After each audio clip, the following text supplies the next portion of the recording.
आगे तहसीन सियालवी साहब कहते हैं, वो कहते पाँव की एड़ियों में दर्द है।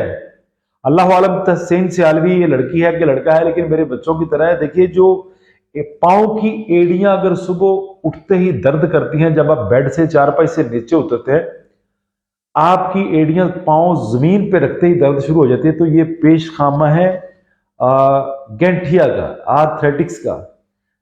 ये खवातीन में बहुत ज्यादा है। तारिक महमूद साहब, अजीत उसके बारे में भी ताहिर भाई इंशाल्लाह तारिक महमूद आपसे बात होगी।